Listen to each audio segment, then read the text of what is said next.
Alright, so we are going to make a beat today.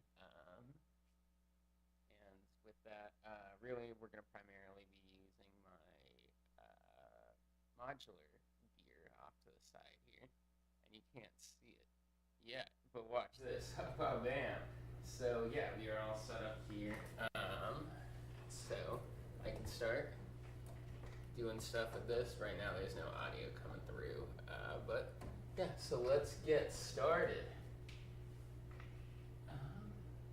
Swap over. So I had just a pretty basic instrumental idea and kind of a starting sound that I wanted to do, or well, starting point for the sound. And for that, I've decided to route things a specific way. So for MIDI to primarily I'll be using this big old keyboard right here if I don't want to move over there. And this is going to be my master controller, and that is controlled right over here in my modular MIDI. So I have one set up for the Mother 32, and if I turn that on,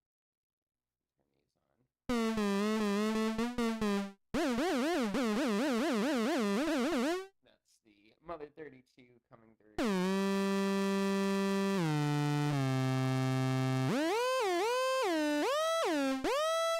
And then we also have our Matriarch one,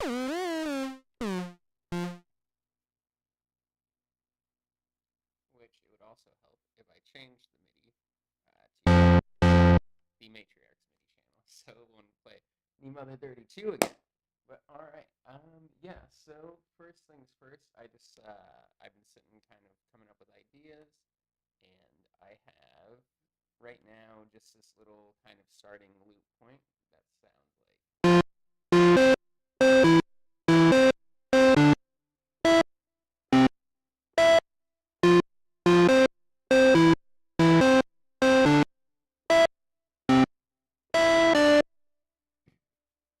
So I figured I would first patch in something or record that on the MIDI, and then we can go over to the modular and start kind of fucking around making a sound. All right, so first let's set our BPM.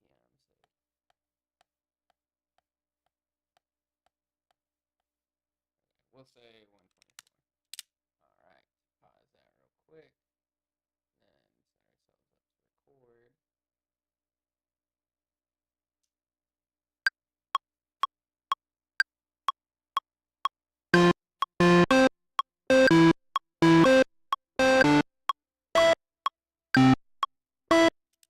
I screwed that up for some reason.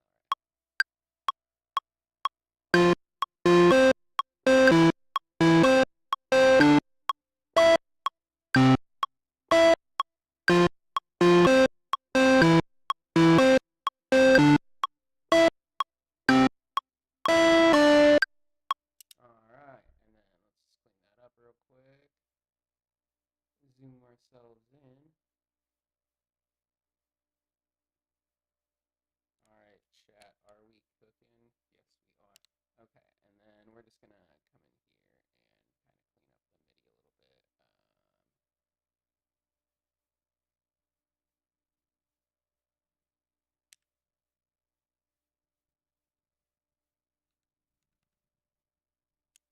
So I wanted to, we're gonna quantize this real quick, and we're going to do that to eighth and eighth note triplets. So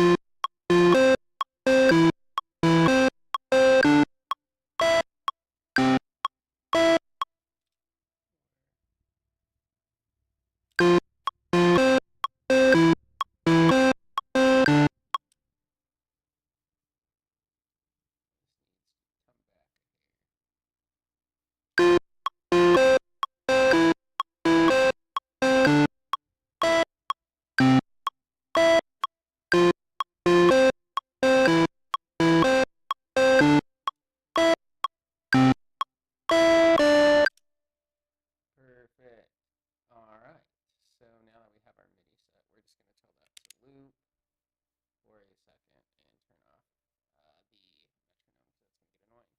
All right, let's go over to the matriarch.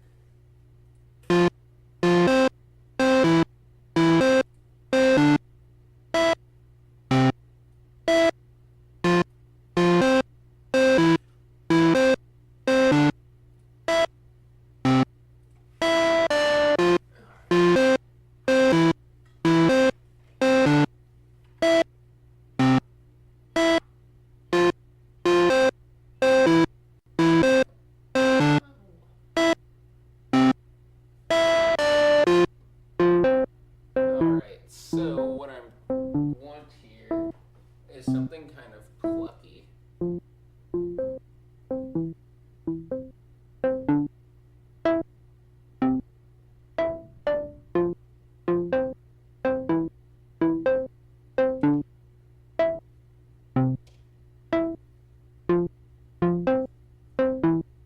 Turn up the resonance a little bit.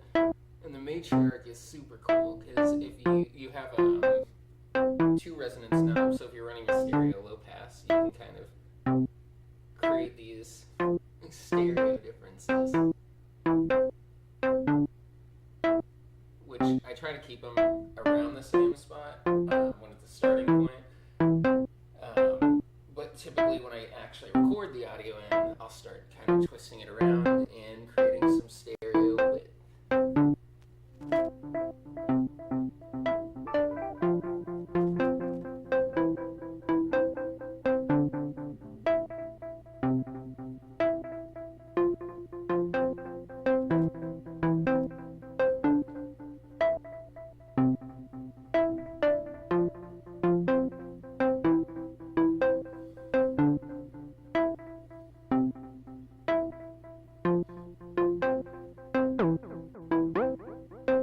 And then I kind of like adding that glide to slide it around.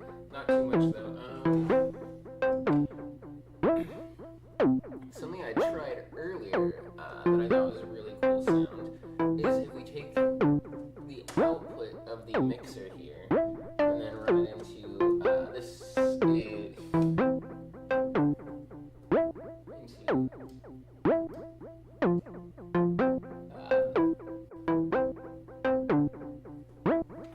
Run it into this bad boy right here.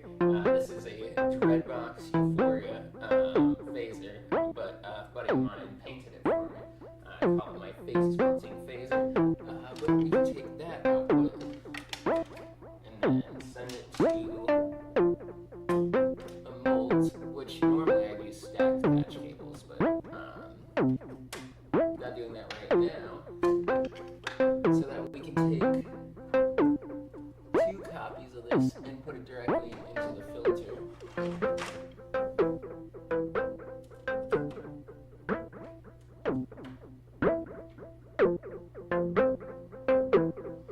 And now we have this phased sound. We can expand upon it. So in the back,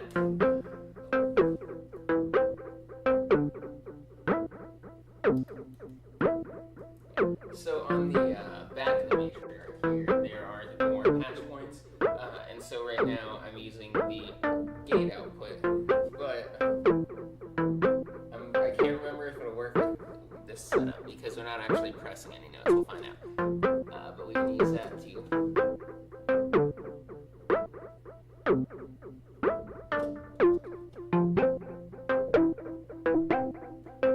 Yep, so now every note that plays through the matriarch will change the positioning of the filter, or of the phaser.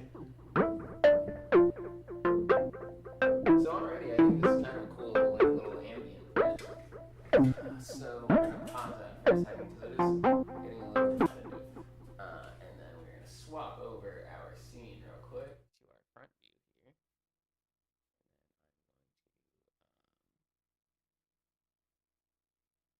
I'm going to do something on my end because I'm very bad at streaming. Guys, please forgive me. I am terrible at this. All right. And bam, perfect. So now I can make sure that I am actually live. Let's go. Oh, you know what I forgot to do? I forgot to send out the stream Guys, we gotta let all the big fans know that we're live.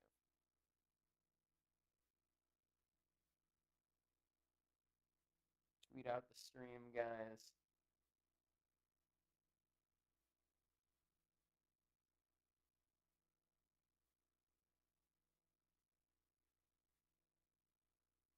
Never mind, it says I'm not live. This is quite the predicament. Oh, what do you know? I am. Excellent. Alright, guys. Tweeting out the stream. Tweeting out the stream. Not actually tweeting, just telling people. Alright, perfect. So we're past all that boring bit. Now let's get back into the real good stuff. Now that we have this little loop.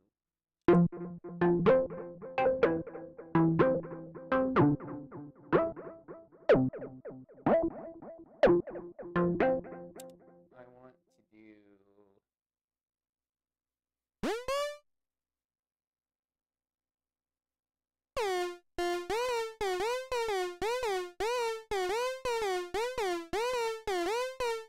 maybe like an arpeggio.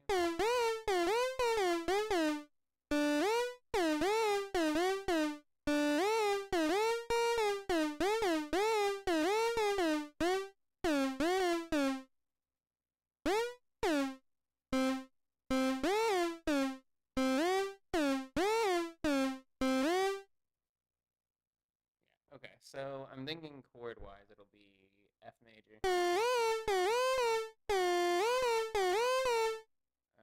Then we could do an inversion of C major. And then it would be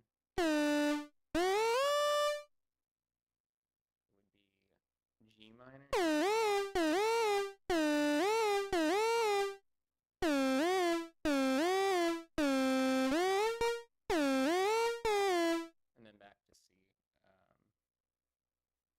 Yes would be probably where I'm going to go with that. Yeah. So, we're going to go over here. And then, right now, this is just really I just made sure the Mother 32 was in tune before I started the stream. So I really don't have much on that patch yet, but we are going to tune it in. Yeah.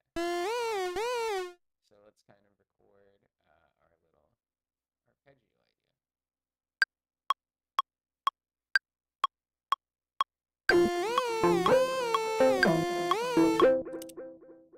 Whoops. I was thinking I had more time for each one of those. I do not.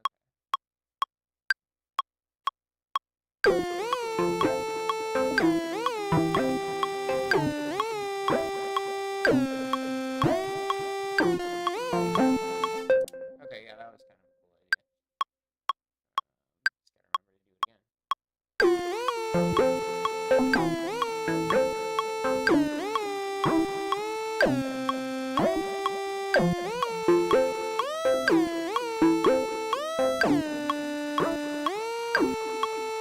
Okay, yeah, that sounds actually really cool. I kind of messed that up at the end.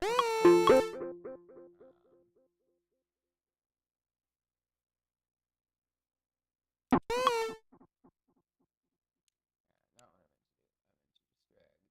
guy up. What is going on here? So let me fix that. It started recording that. I don't want that. I want just this one.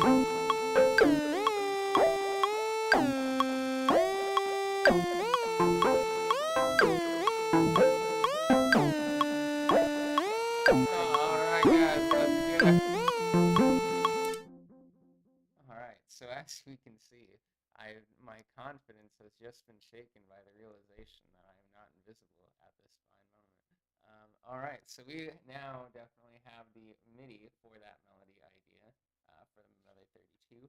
So let us swap back over to the modular rig here. We are going to now try to come up with a cool sound out of what we have here.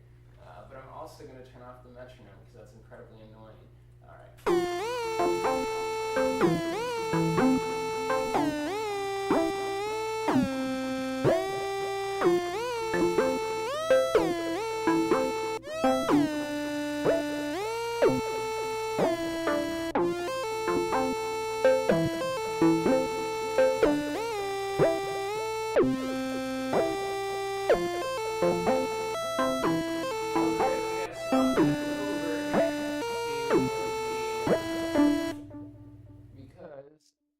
So the problem here is I want the notes to have that like sliding attack. But the problem is all of these are, for the most part, legato, meaning that the notes overlap. So it only does that like slide up on this very first note. So to do that, I'm just gonna grab it by hand and just cheat a little bit here and do everything manually.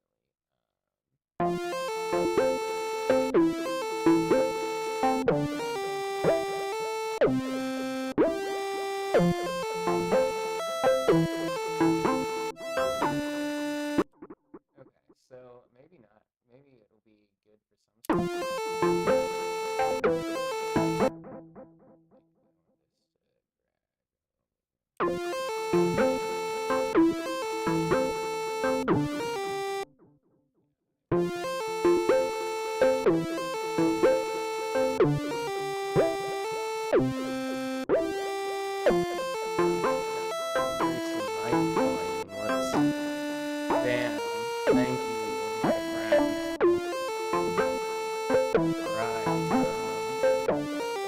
Still not all that loud, is it? We're learning as we go. Okay, that's much. All right. So we're gonna do like a pause real quick, and then so fun fact, I can actually run my mic through here. So we are just gonna boost it over. No, that's not gonna work. All right, note to future self. Spend time creating a mic chain specifically for podcasting style live dialogue. Put that on the to-do list. All right. But this is probably the shittiest way I could have done it. I'm a professional. Well, getting there. Maybe boost it down. Okay. All right. So we're a bit louder. We're a bit louder. That's good. Okay. Excellent. Thank you, guys. All right. So now let's get back to the real work at hand, which is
took the filter envelope out of the matriarch, and that's what was making the cutoff sound so strange. So now the two sounds are interacting. So whenever this plays a note, it is going to reopen the filter, giving you that like kind of fuzzy open feeling. Something I want to try using is we're using a DC or a square wave, so I'm going to try running it into this wave folder here. And instead.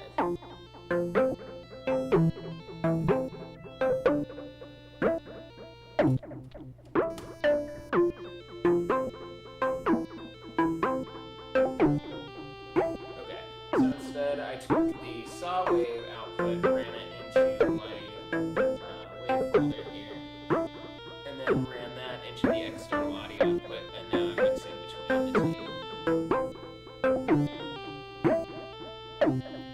Which I could, for another patch sound idea, we take my chaos, which is just generating random voltages, essentially, and then we are going to take that and we're going to put that into our bias. So we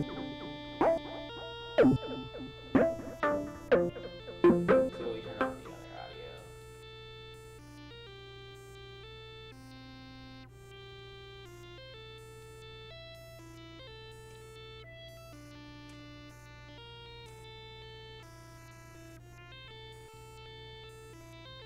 And now it's kind of having this like rhythmic quality.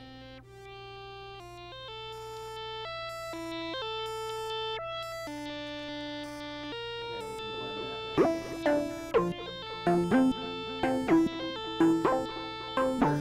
Okay, I'm really liking how this sounds so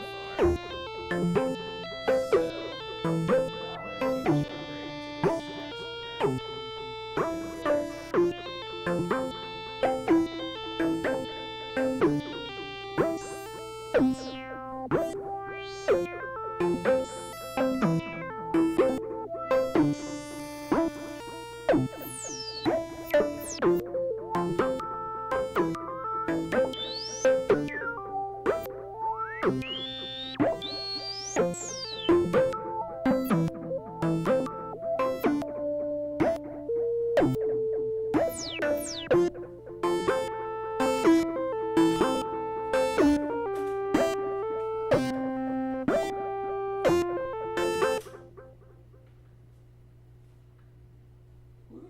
Alright, so yeah, I'm liking how that sounds so far. So we are going to hop back over and create some drums. I'm going to also do this. Alright, perfect. So I'm going to plug in the battery to this so that it does not die on me. I'm assuming that's charging. Alright, so we need to get to work on drums.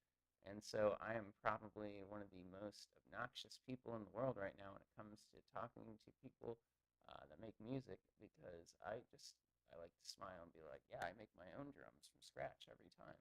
And that's not actually a good thing, because it's so much better to use samples that you've already made. I'm just incapable of creating a drum sample and being like, yeah, that's good, I'm going to use that for another project. Instead, I'm just going to keep making them from scratch, it feels like. And it makes it really hard to come up with the actual pattern. All right, so the key of our track so far is F.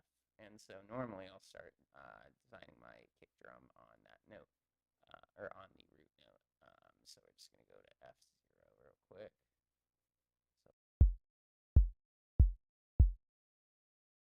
I'm going to boost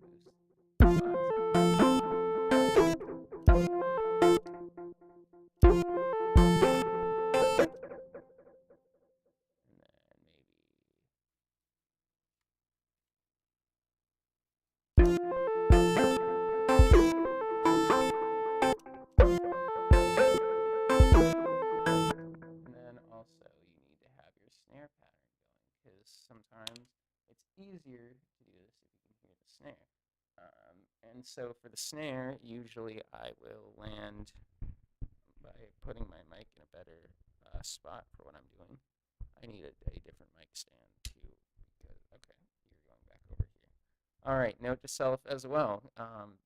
Work on fixing my mic stand or getting new mic stand so I can make my mic placement a lot better as well.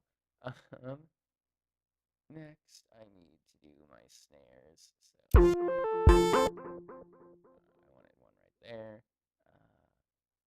We'll try it on the fifth. Yeah, see? And then I said these are made from scratch, but in my default Serum project, I have, or in my default Ableton project, I have a Serum that I call Kick Outline, which is just a sub, a sine wave, and then I used Envelope 2 to do some sort, or like a pitch down to create like the thump of the kick. And then for the snare, just something similar. I have a triangle wave and then acoustic, which really I pretty much always switch to Art Pink for my snares. And that is our jumping off point for those. And then for my perc synth, which is really a hi-hat that in my music, I found I really like making the hi-hats sound absolutely bonkers. So we with just a white noise that's pitch down or volume down. But let's get back to our drum design. What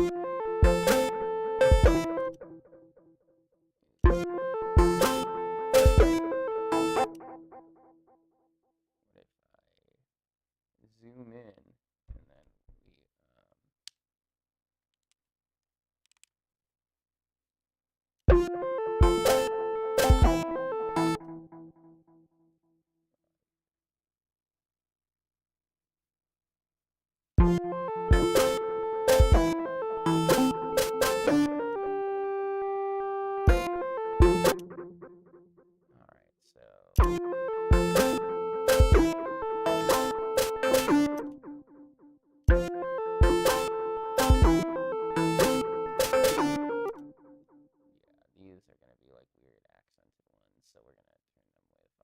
now, and then go back to our kick.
And so this is the part where I kind of wish that I made this a 4-bar pattern because it's kind of different. But this is also cool because we can split it in half and then use it as variations, for lack of better words. I'll get there. But we're back over here.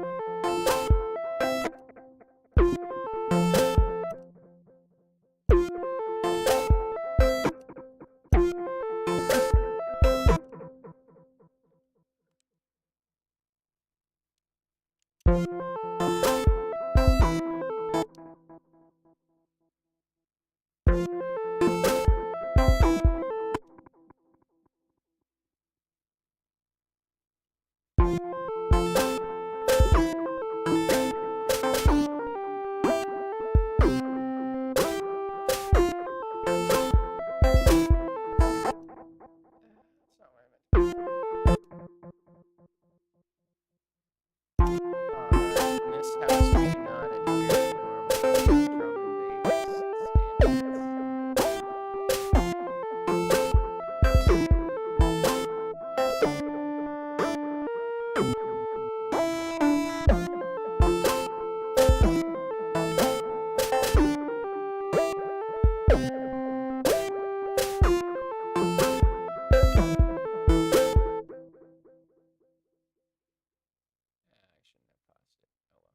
Oh well.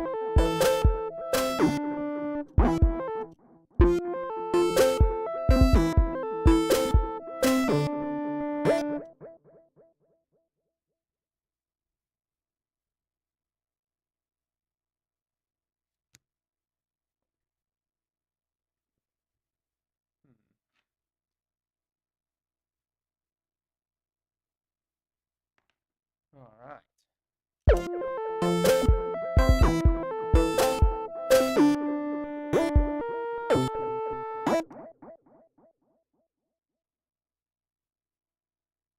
What if I don't put?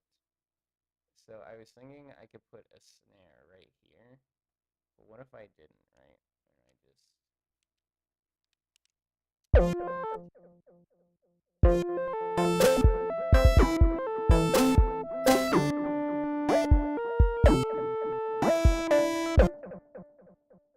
I just but I did put one. Right there. Yeah.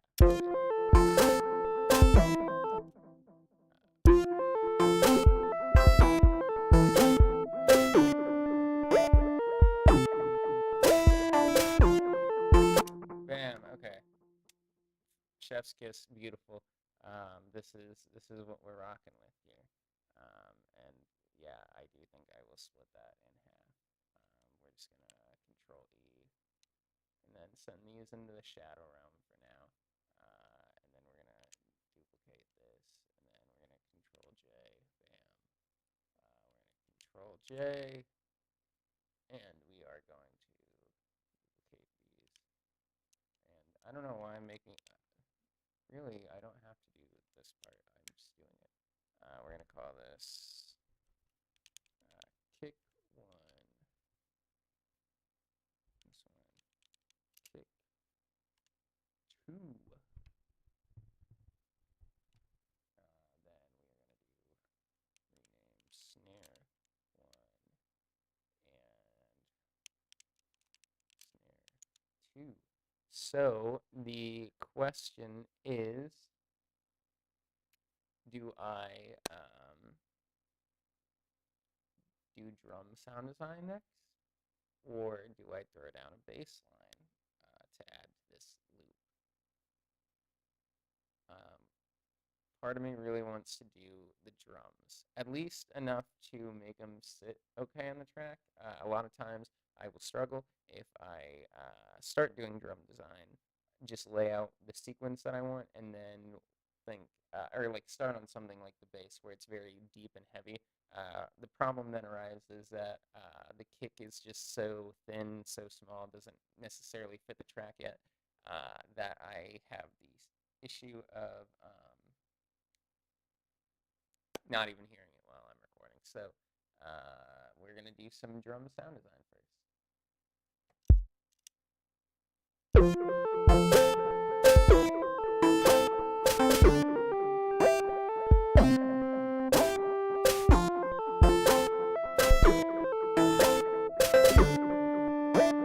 So, like, as I've been starting this, I've been thinking, what kind of beat is this good for? Like, what kind of type beat? Bass? Okay, guys, actually, fuck working on the drums. After my long, elaborate explanation of why I need to do the drums first, we're going to say fuck it and do the bass. And that is an excellent idea, because I'll get to show you my favorite other way of being able to hear my kick drum while I'm doing bass, if I haven't started it. So normally I just like to take roar and throw it on top of there, and then we're just going to do this.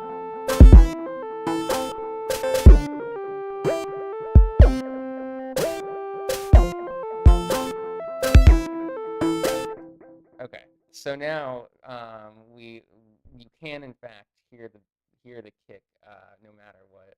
Which is gonna make it sound better.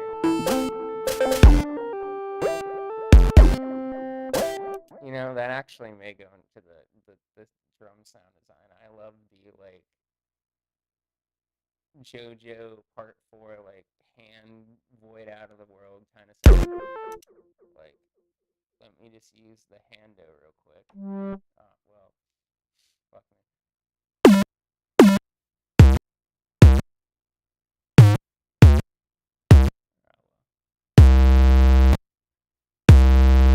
And then just like the whole universe disappears.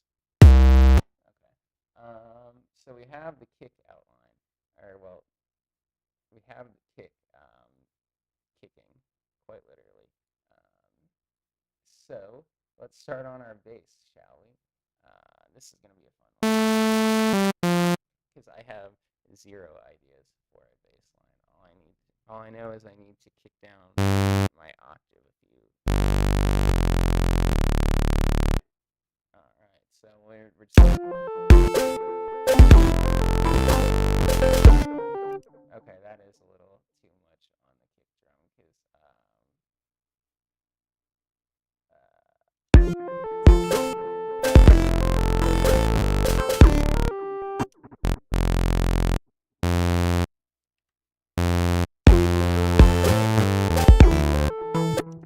so the question that always gets to me when I'm doing my bass is, do I want like a fast like or like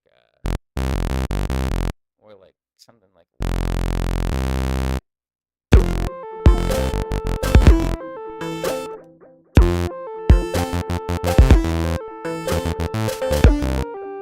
I don't know, something where it's like a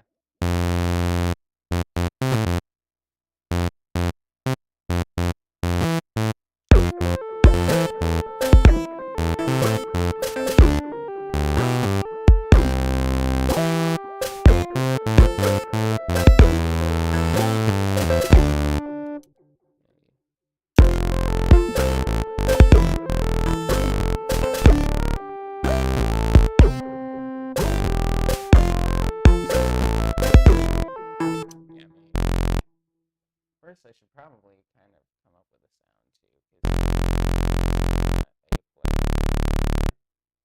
that's not a pleasant sound at all. And once again, I'm realizing that my mic is still in a bad spot.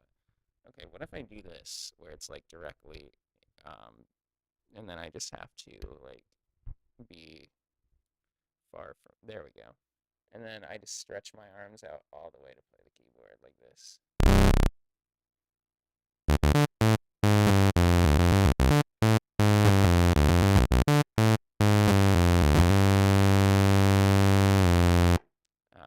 I guess I can still Megalovania, so I can still play the keyboard. So yeah, let's start. I had a bass sound I made not too long ago for my other project because I was trying to make hyperpop kind of sounds because I'm terrible at doing that on the fly. So I thought I'd make some presets, and so I made a bass line that is probably or a bass sound that's probably absolutely terrible for that, but could work for this.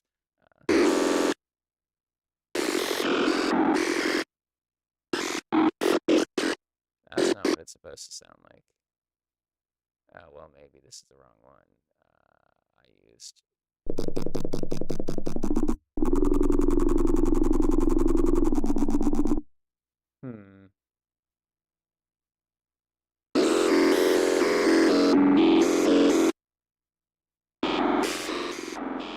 Oh yeah, that's right. I played it in tandem with the sub, so it sounded like.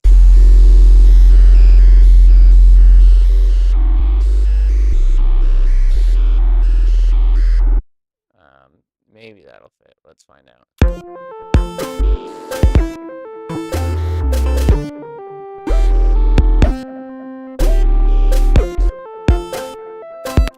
We could maybe make it work. We're just gonna close this real quick, and then we're just gonna record on a loop and come up with an idea until we like it.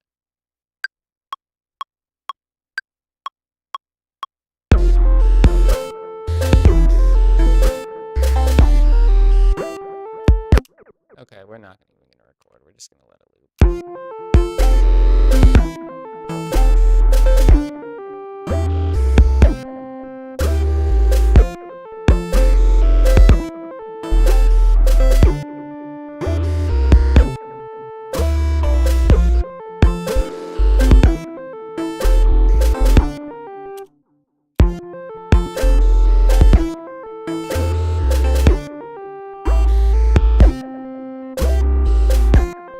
Okay, yeah, I kind of like that. If I can remember how to do that.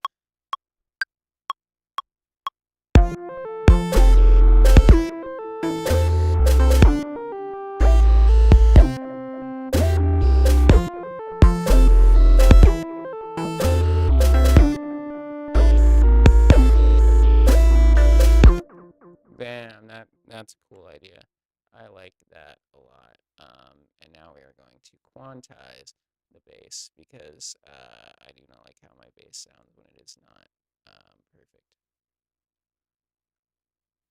And then since I did that, no time waste doing it again.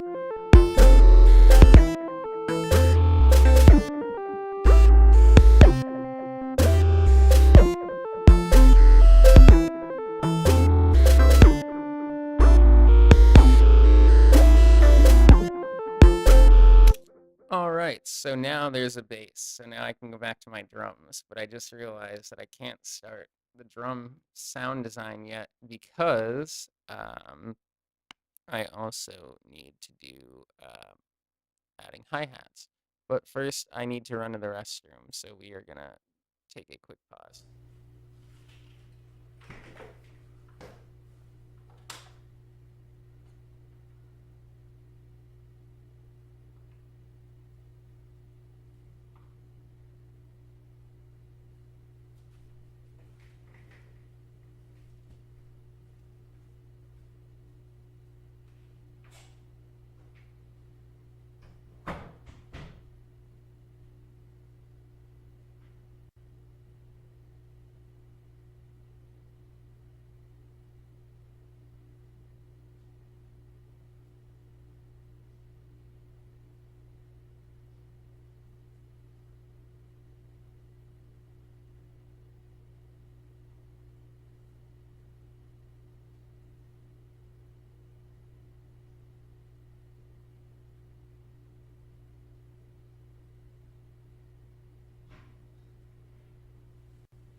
All right. So that was a fun little adventure. Did you guys enjoy your break playing Mario? Next time I'll put on the Subway Surfers and something else vertical next to it. Some like sand cutting maybe. But yeah, let's start adding some hi-hats. So typically I will first, when I'm trying to find a groove, a lot of times I will first just do like a straight eighth note all the way across the board, and someone is helping. You can switch the input all on your own. You're such a smart cat. I love you. My little baby. You're on TV. Look. That's you. That's you. Oh, well, you were there. There you go. You want to get down? You want to get down? Say hello. Yeah. Alright, you stay down.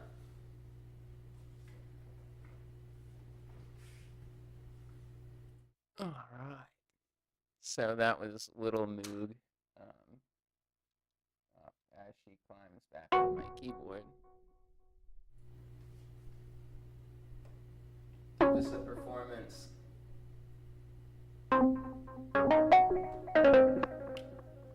Such a talented young cat. Hey, you know I don't like you going up there.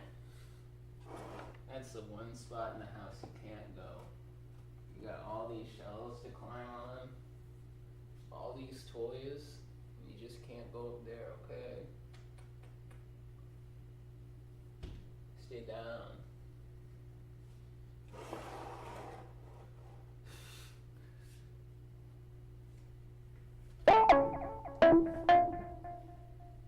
Oh no, the tape is running out of room. As well as, bro. Okay, we're gonna go hang out in the bedroom. Okay, you can hang out in there. You're the star, baby. I know it.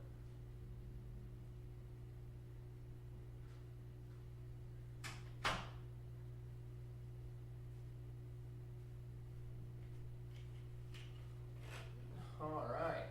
Well, we left out there because all the cats were in the bedroom besides little Miss Moog. So now all of them are just gonna hang out in there while we finish out here. And I'm gonna tell this to stop recording, and we are going to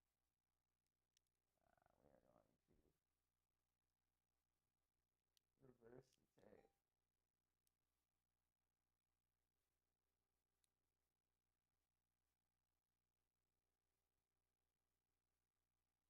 All right. Still figuring this all out. All right. So let's go ahead and now create that hi-hat pattern. First an eighth note groove, or first make it and then make it pretty. So let's make it and then let's make it pretty. We're in the key of F.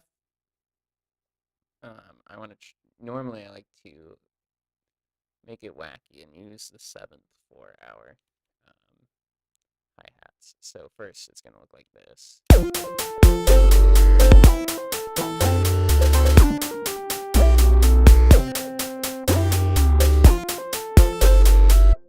And really that sounds very robotic.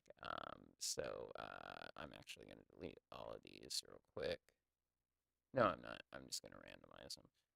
So we're going to select them all and then randomize their volumes. And as you can tell, nothing whatsoever has changed. And that is because by default, Serum does not actually know or do anything with the velocity changes. You have it, but it doesn't do anything. So for that, we're going to go into the matrix here and then set our aux source for our volume envelope to be the velocity. And now that'll control exactly.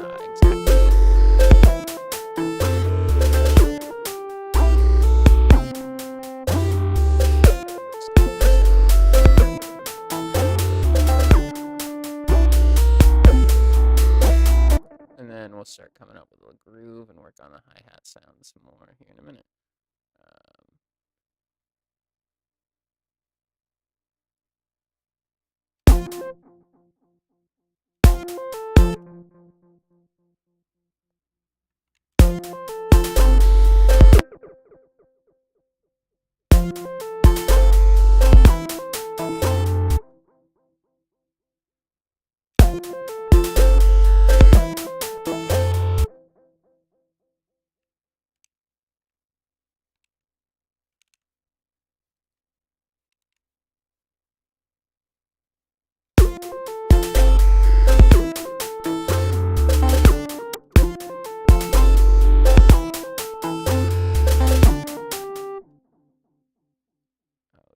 it's probably going to be because of our little envelope here. It needs to be.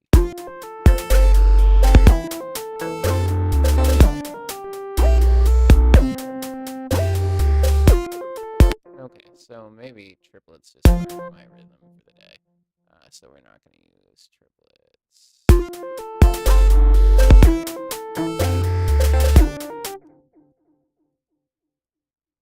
But we are going to use 16ths because I am enjoying that. What if we like offset it?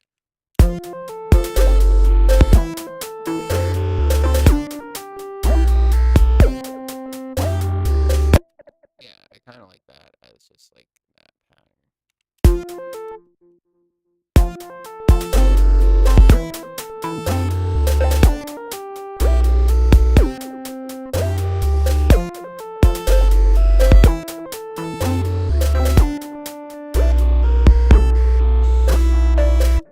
And then for a hi-hat, typically I think like a more open envelope or filter works well, and then I'll link that to that same little one. You can leave it pretty open. You just kind of want to close or a little bit of that swooping on the high end.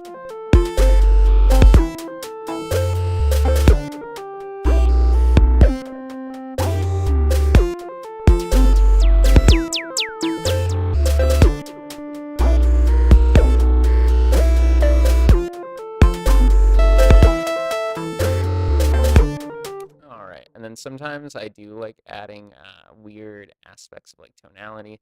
So I'll just grab like a random cool looking wave shape.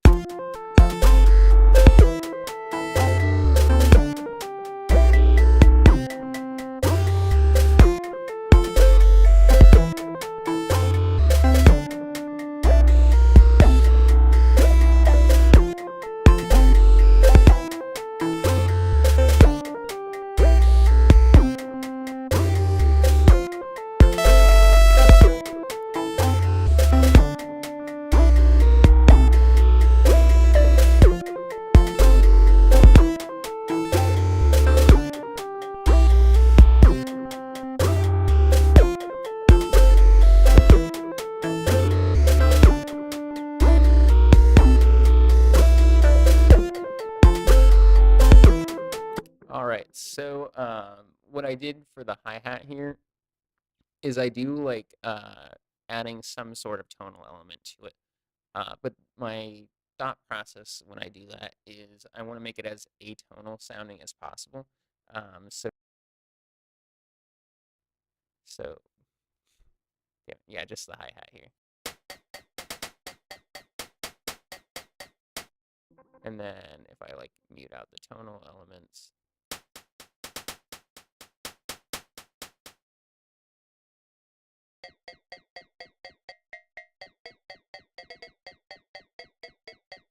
so there is like a little bit of tonality, but it's not like one note kind of like repeating. There's something more organic to it than like a normal synth hi-hat.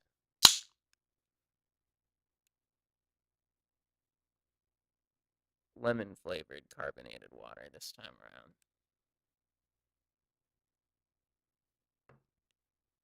But it can never replace normal water. That's like a shower for your body. Or so I've been told. All right, so for the time being, well, there's a few final things I want to do.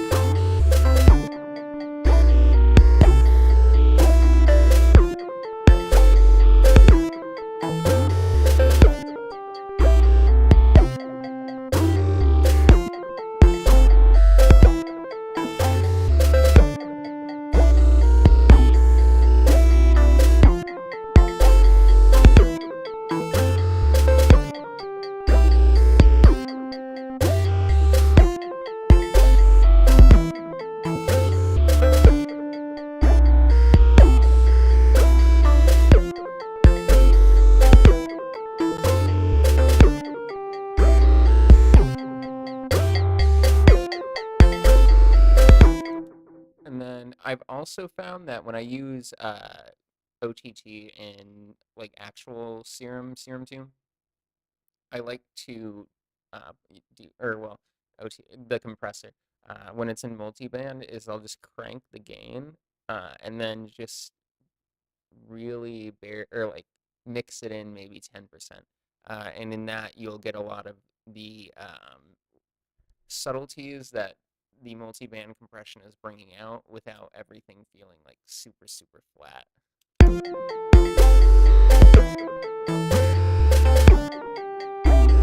And then lastly, lately I've been using this Bode compressor, which what I might do is I might copy what I have on my oscillator 1 here to oscillator 3 real quick. Ooh, but we're going to change what we're using here. And then we'll just kick that up. And then pick a different kind of... Because then we're going to use this. We're going to put it in sample and hold. And we're going to smooth it out. And then we're going to set that to pan. And that is going to be at about 60. And then we're going to pan this one negative 60. So they're always about opposite of each other.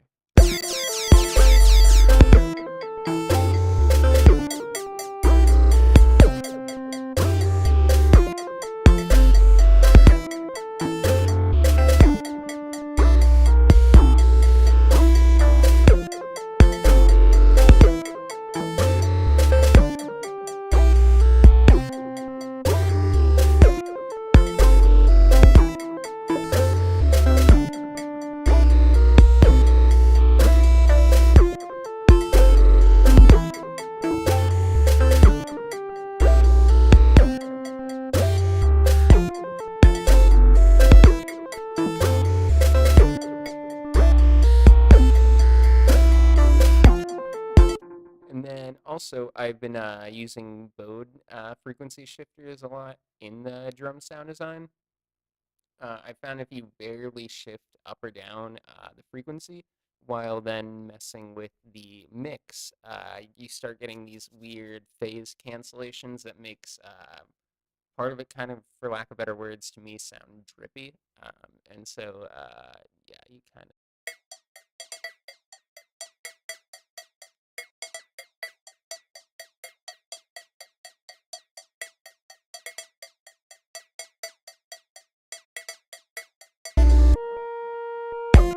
It's more subtle on some sounds than others, but yeah. So now I'm gonna go in and do my kick drum here.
Sorry, I was muted there for a second. All right, so the strategy on using this bandpass with the drive all the way up and then playing with the level is that you'll get that little bit of drive distortion, and then you can use the level then to control the actual volume.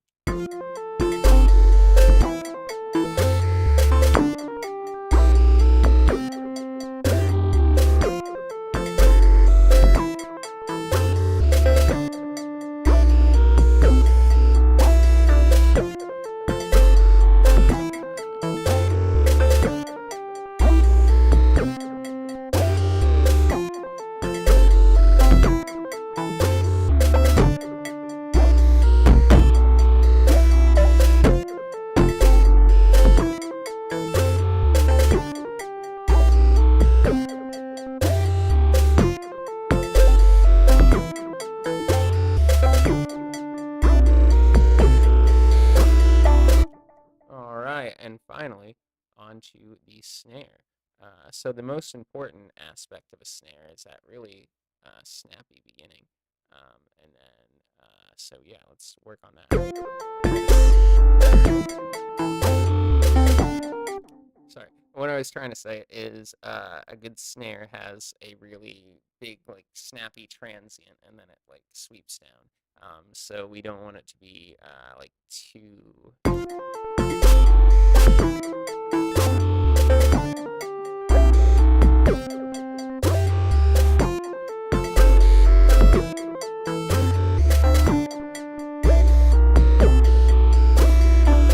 Okay, and so LFO1 and LFO2 are being used as envelopes in this case.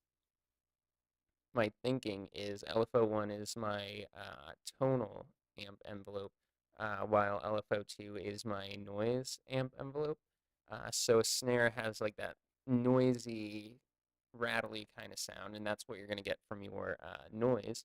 But then there's also a tonal sound to a snare, and that's what I'm trying to achieve kind of with my triangle wave. So we listen to just the snare itself.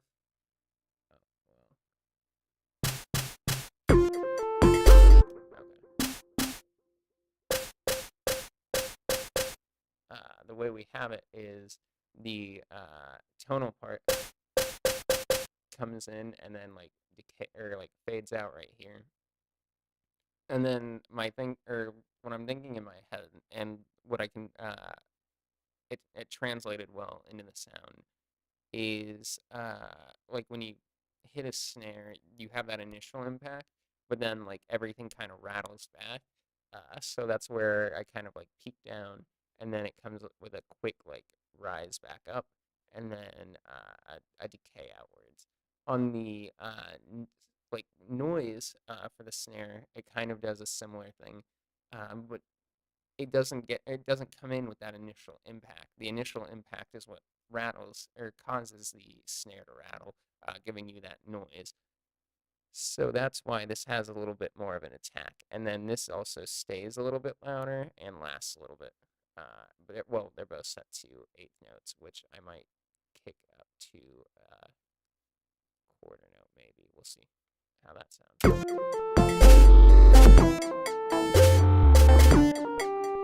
So no, eighth notes are better. We might try triplet, see if we can.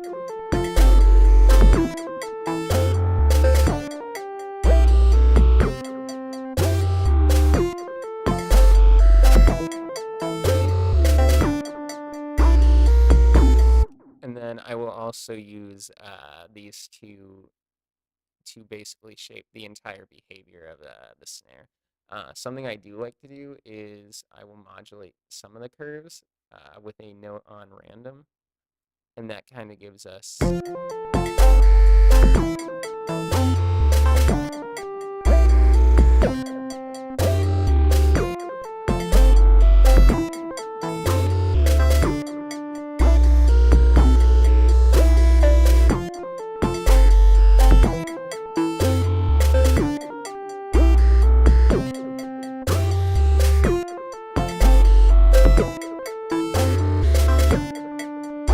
but yeah, now we're starting to get a little bit more from or more of a natural sound because every drum hit or every snare hit is going to be slightly different. It's not like a super electronic drum sound.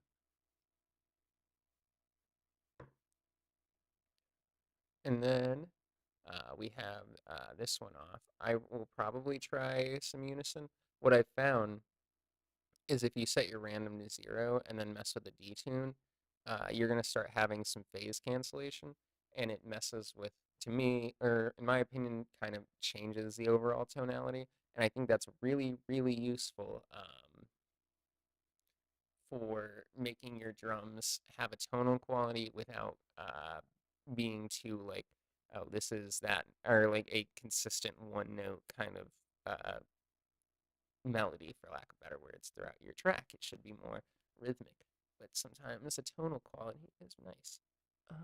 So for that, yeah, if we use the unison, and turn off the random, you're gonna get some really weird phase cancellation out of your snare. Also help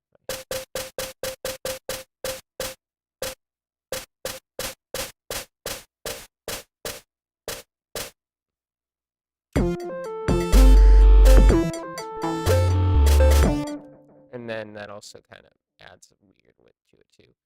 We'll probably dial that in later, but right now I want to add some more ring modulation. I found ring modulation is really good on drums, for me at least.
All right. Something I really like to do on my snares is do a dual filter. So A and B, or well, all of my stuff is going to run through a low pass filter. Typically, I'll do a 6 dB low pass filter, and then I'll run that into a high pass filter.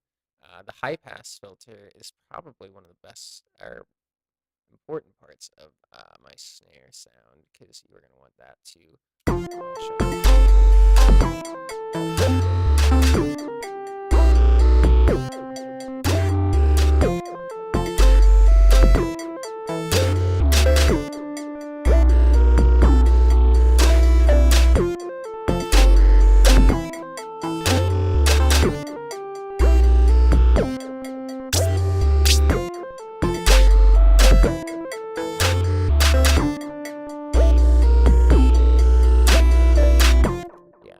kind of helps you get that splashy sound out of your snare.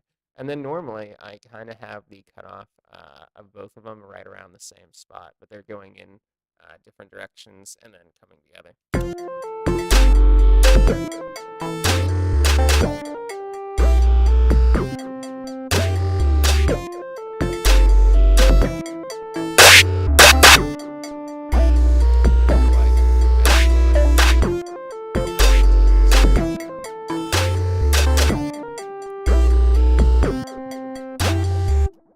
This is a pro audio technique called, there it is. I love overdrive. So you do the pro audio technique of you don't even listen to the sound, and then you dial everything in that way. So my pro audio over here, then we turn that way down. And really, no, I just like using an insane number for my overdrives. We could even kick this up to like 16.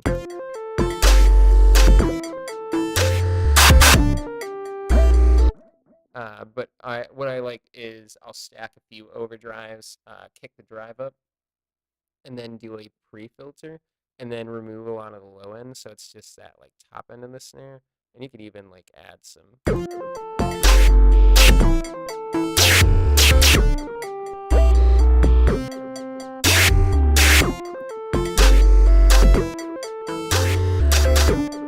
And I just think it adds like this really cool screechy kind of quality.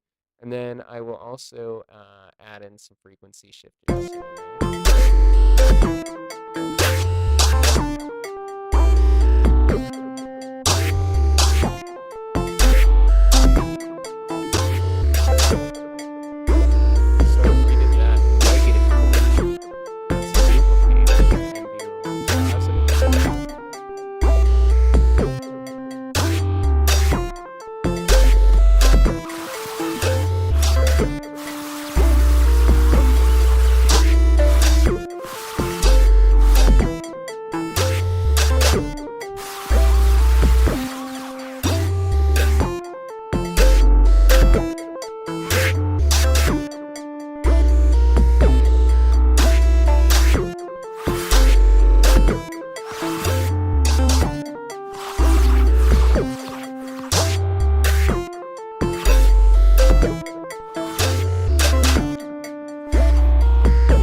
Okay, so the frequency shifter, or the Bode frequency shifter thing, is feeding into, or has some sort of tail that's feeding into the overdrive, which is then getting pumped.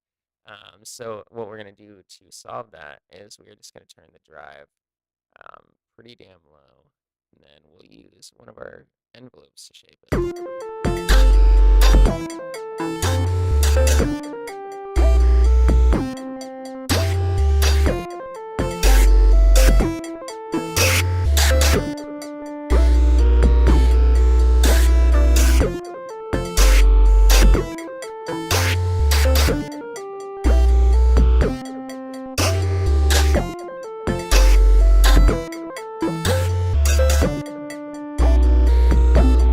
Okay, bam, just like that. We have a listenable loop, which is far more than I've done in the past. A lot of them are unlistenable. So we're just going to look at the magic that is our session so far.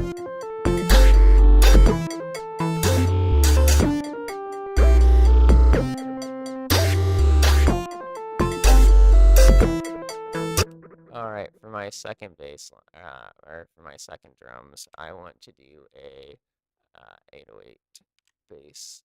So we're going to duplicate our kick so we can just have all of that kick ready to go. And we are going to tell this now to loop over here.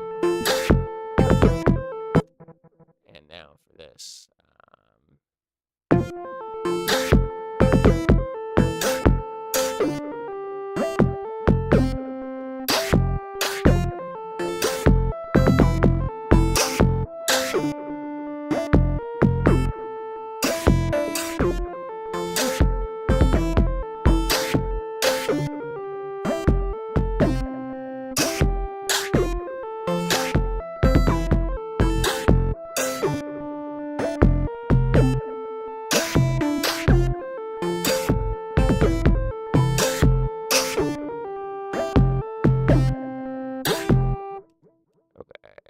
So, I need to get rid of anything that's kick-like. I don't know.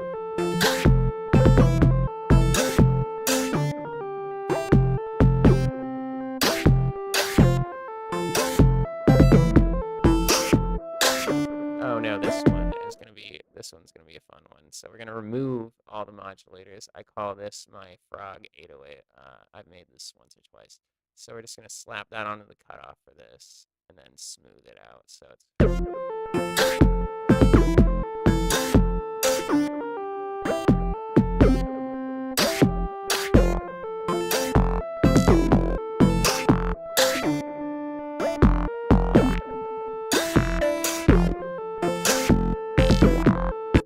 All right, so now we're going to start programming in a bass line.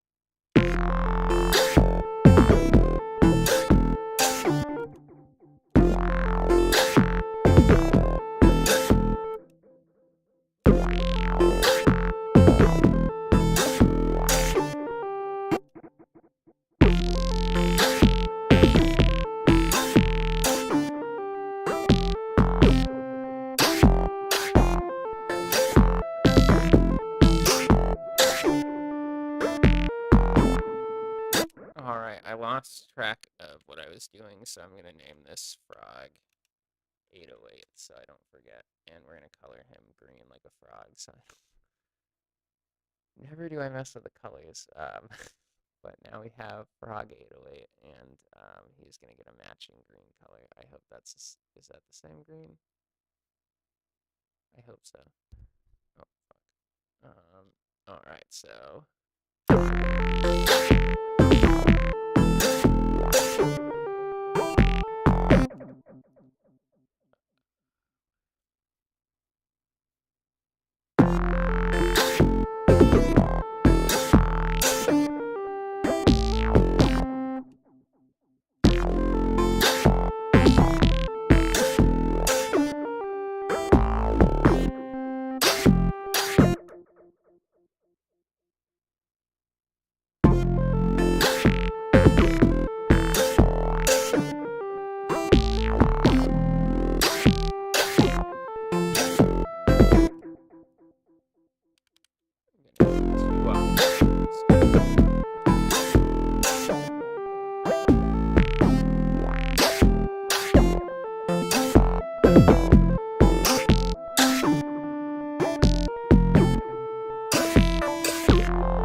Let's try raising everything in octave, see how that sounds.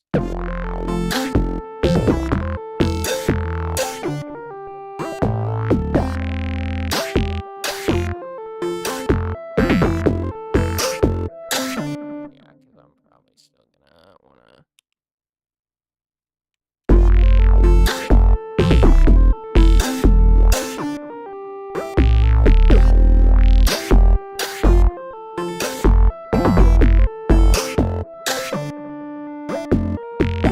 Okay, so these headphones are terrible for bass, but it keeps my microphone from feedbacking with speakers. So I'm gonna have to dial in the bass later.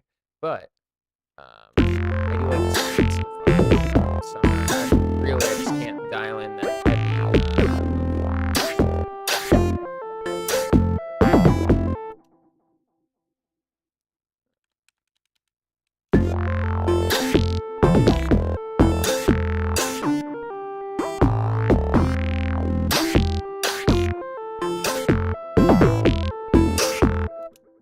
This needs to be...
We have achieved frog bass. All right. I forgot I was reading.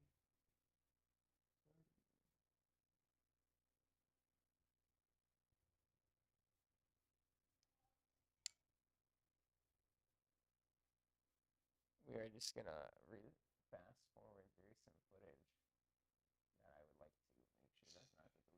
Bam, there we go. And then bam, we're back in the camera mode. I am the world's greatest musical streamer. All right. So now we have enough stuff to do something with.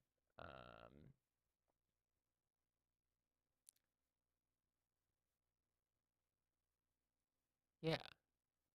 So let's kind of next step is I want to take all of this, make like an arrangement that could be the outline of a song, and then from there we will arm the Matriarch and Mother 32 to record, and then we'll add that as audio so that we can use them for other sounds in the track. All right, so let's start arranging it. So turn off loop. Obviously, we're gonna want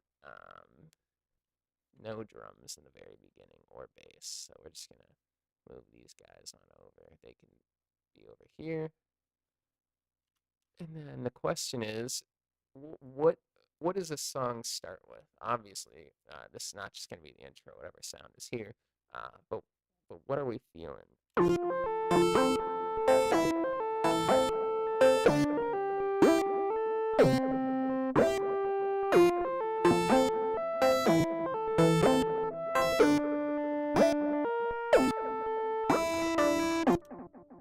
What if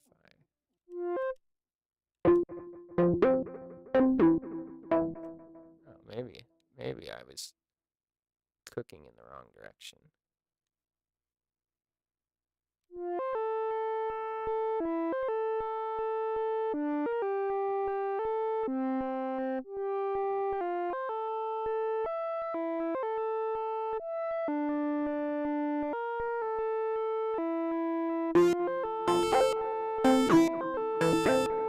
Oh yeah, also this type beat is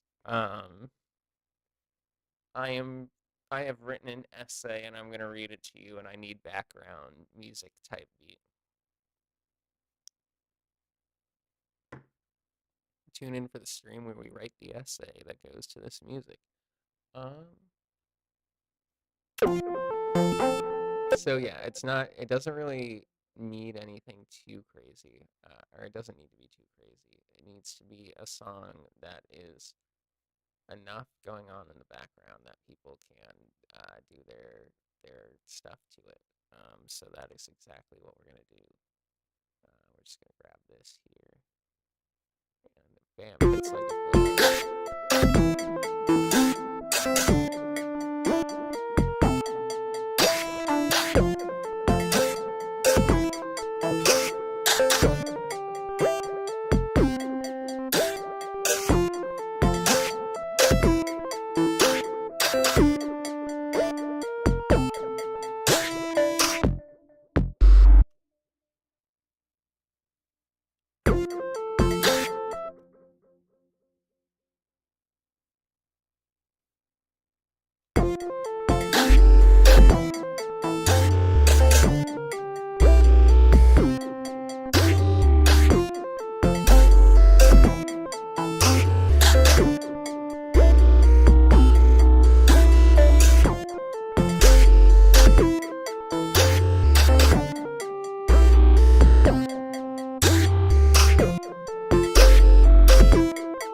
ooh, that could be cool.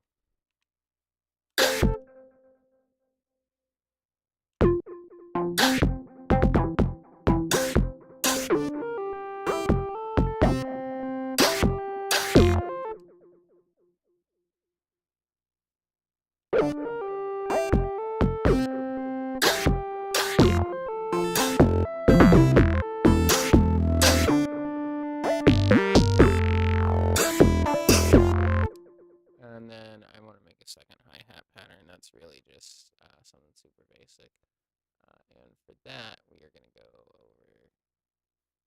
and just do.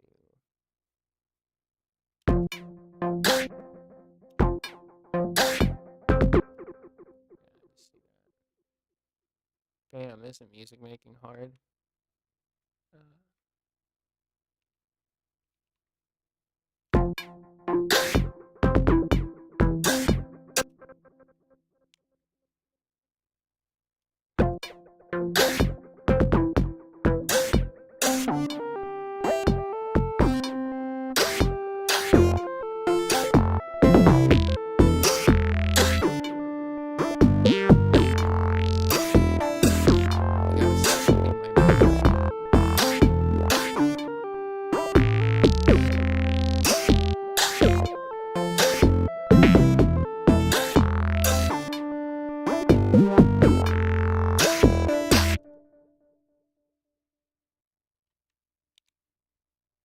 This is a very intricate and complicated song thus far.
Then we'll do some cool sound stuff. Hey, look, guys, not gonna lie.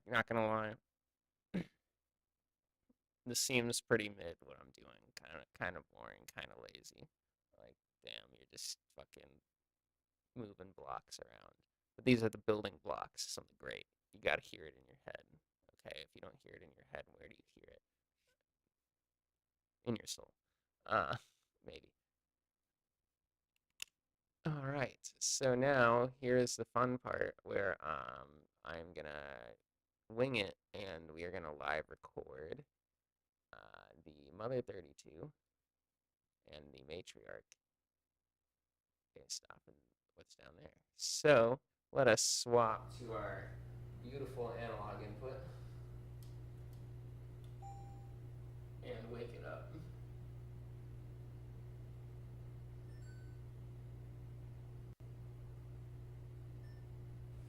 Bam. All right. So now we are recording. Are we able to record?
All right, beautiful. I realized that I only recorded one instrument that entire time.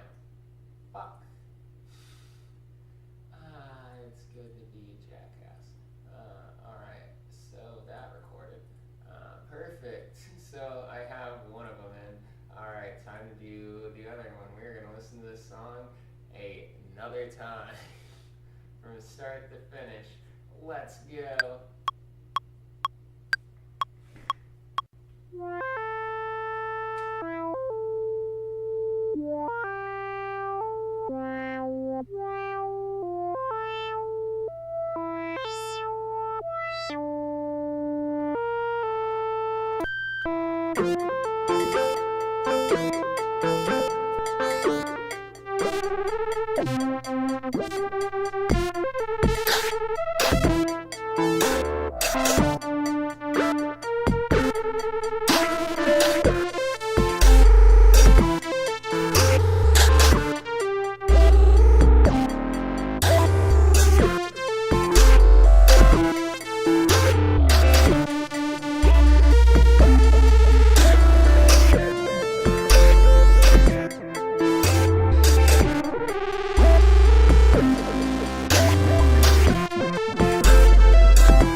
All right, so now we have everything recorded. Bam, so now we'll just swap back over to our beautiful front view here, and then we can turn this thing off from being an auto. All right, and now...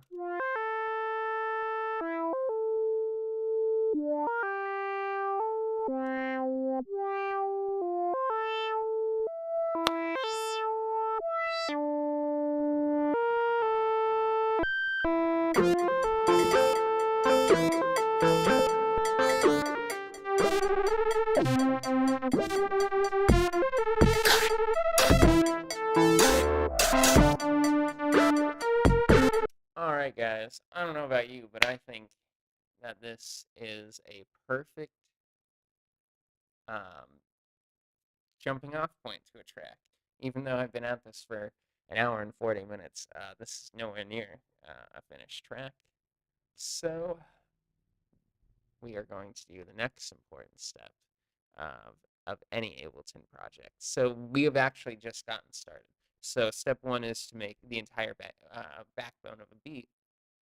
Step two is to do the initial save of your project. So I'm just going to do that real quick and put it in the folder that I'm working in, this one here. We're going to call this essay type beat. All right. So, excellent stream, guys. Thanks for everybody coming out. We're gonna do some top chats here to end off our stream. Okay. First top chat we have. Let's go. Next top chat, might have to increase the volume on your mic, Big Dog. Thanks, Big Dog. I appreciate you looking out for me. And then number three top chat. Yeah, that's good. Much better. Once again, thank you for helping me out there.